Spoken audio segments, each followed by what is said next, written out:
Guys, welcome back to your favorite place to be. I wanted to do an update. Some people have been asking me, or somebody asked me today, if Neo Crypto and Bitcoin SV are my biggest uh, opportunity coins this bull run. For one, guys, I don't like to think we're in necessarily a bull run. I like to think that crypto is going up steadily, jumping and just going up, going up. And if you look at the log graph, it does suggest this. There are obvious entry and exit points that if you zoom out or zoom in on the linear charts that obviously seem more appropriate to consider in a bull run. But I think also this idea that is fading and kind of becoming a thing of the past is this like boom and bust cycle of crypto. The only reason we had a bust cycle last bull run was the unraveling of the FTX, Sam Bankman-Fried, and the Terra Luna fallout that set the market back 5 years. CZ said it, several people in the crypto community said it, and I like to think we're moving into a time where those booms and busts cycle will be less of a thing. I mean, Bitcoin, to be fair, is it's up a little under 100,000. It's at like 89, 90. So these are massive high numbers. I mean, we're not talking about, Bitcoin didn't go from 100,000 back down to 3,500, and then it's not all over the place. In a few years here, we'll be at 20 years old for Bitcoin computer software technology. And this is all crypto software technology. So for one, I don't like to think, I like to think that crypto is becoming not only mainstream, that governments and things will start backing it and Wall Street will start backing it. That's already happening. But I also like to think that this idea of a bull run and bud, it's just going to be a takeover run, right? It's just not going to be straight up all the way there. But to be fair, with Bitcoin SV and Neo specifically, just because somebody asked me, I do believe Bitcoin SV has the potential to surprise a lot of people. I don't want to think that I want to overpromise something on like, hey, go, get into Bitcoin SV, you're going to be rich, all these things, all these fantasy ideas. Bitcoin SV has to hit a couple different levels for that to happen, but I do think it's possible for a couple reasons.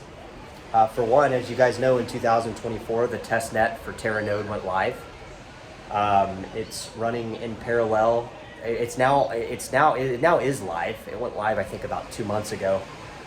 And it's running in parallel with the original Bitcoin SV node software. So there's those two parallel, and they're going to be transferring over to just Terra Node here. I read online in 2026, and this idea behind unlimited throughput on transactions is a pretty big deal for people that are in crypto. So a lot of people will tell you that Bitcoin SV is Craig Wright coin, and these same people don't really understand what it is they're backing, or what it is that they're what wall they're putting up in front of the actual technology itself. So if you're new to the channel, Bitcoin SV is actually a fork of Bitcoin Cash, which Bitcoin Cash is actually a fork of Bitcoin Core, BTC, what everybody refers to as Bitcoin software, computer software, peer-to-peer payments, electronic payment system. So a lot of people don't even know that Bitcoin holders have equal parts Bitcoin Cash, equal parts Bitcoin SV. And you could say, oh, well, no, because everybody sold them at the fork. Well, Satoshi did it. And, that's kind of a wimpy excuse. But a lot of people did not, right? A lot of people did not. A lot of people are holding on to all three forks.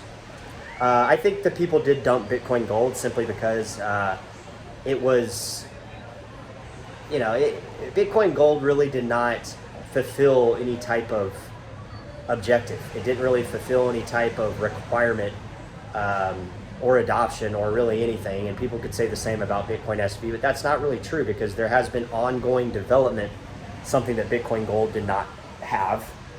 And that's why it failed. Bitcoin SV is sitting under, I think, $500 million at this point. It was at $1 billion, I think, this time last year.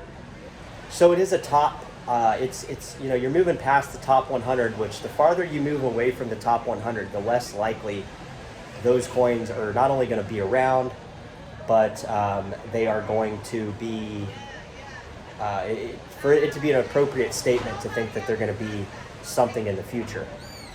But if we look at Zcash, for example, right? We saw Zcash. Everybody on the channel, not everybody, but a lot of people on the channel were going, dude, Zcash is dead, Zcash is dead. A lot of these same people are saying Bitcoin SV is dead, Bitcoin SV is dead. And I don't want you guys to like necessarily take what it is I'm saying and choose specific things. I'm just telling you that a coin that has an active community, a coin that has active development within that community, and a coin that has actual utility and actual things like Bitcoin SV or NEO, for that matter, these are not dead coins. A dead coin is something like an ERC20 contract where we see the price shoot up, it dumps down, and there's absolutely no reasoning or any kind of development, and that can be appropriate to say that that coin is potentially going to die or dead. But Bitcoin SV does not have any of those issues. It's had delistings from major exchanges like Binance, but then Binance has gone to introduced futures trading for BSV. So that in itself is a bit contradictory. And a lot of people don't even realize why Bitcoin SV was listed from Binance. It was because of a tweet that CZ kind of got fixated on, and it was really kind of stupid, and then people followed suit with CZ about it. But that has nothing to do with the actual Bitcoin SV network. They could delist it from every exchange, and people would still be able to trade it and find entry points and exit points if they want on various decentralized DEXs. And past that, I think the thing that people, you'll hear these Bitcoin SV haters really kind of come out of both sides of the camp of, Bitcoin, BTC, and other coins that don't particularly like Bitcoin SV for some weird reason. And it's really because they haven't, I personally think it's really because these same people aren't holding all three forks because they weren't in Bitcoin. They don't have massive bags of Bitcoin or massive bags of Bitcoin SV or massive bags of Bitcoin Cash at the fork dates. So there's that. It's like, it's easy for somebody to talk shit about a coin when, for one, they don't own it. For two, they weren't around to even get the coins at the fork date on Bitcoin Cash. So it's very easy to say a coin is a shit coin, right? But Craig Wright is gone, right? That was a main fixation people had, so that's not even a thing, and people are still talking about it as if it is. It's not. It never was part of it. And the price is at $21. So do I think that it could be a potentially 100x coin? It's possible. It's possible because the utility's there, the development's there, the community is there, and it's still a multi-$100 million market cap that has fluctuated up to $1 billion in times where the Bitcoin price and the other crypto market was hearing crickets, as in nothing happening.